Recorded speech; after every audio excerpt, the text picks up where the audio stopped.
বন্ধুরা, তো এরকম ব্যাকগ্রাউন্ডে সাইয়ারা মুভির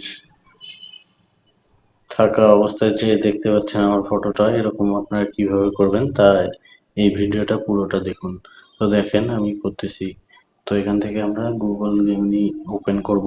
ওপেন করার পর এখান থেকে আমার ক্রিয়েট ইমেজের চাপ দিয়ে এখানে ছবিটা সিলেক্ট করব। সিলেক্ট করা হয়ে গেলে এখান থেকে আমি ছবিটাকে সিলেক্ট করে নিব। তো আমি ছবিটাকে আগে সিলেক্ট করে নেই। তো এখান থেকে আমার ছবিটা দিয়ে দিলাম। ছবিটা দিয়ে হয়ে গেলে ডান দিবেন। ডান দেওয়া হয়ে গেলে এখান থেকে আপনারা একটা টাইটেল থাকবে, এটা দিয়ে দিবেন। দিয়ে দিলে এখান থেকে এটা পেস্ট করার পর দেখেন কিছু সময় নেবে। সময় এটা আপনারা স্ক্রিনশট দিয়ে রাখতে পারেন, আপনাদের কাজে লাগবে। তো দেখেন লোডিং হচ্ছে, একটু সময় লাগবে। আপনারা চাইলে এটা স্ক্রিনশট করে নিতে পারেন, তাহলে আর আপনাদের খুঁজতে হবে না অন্য কোথাও।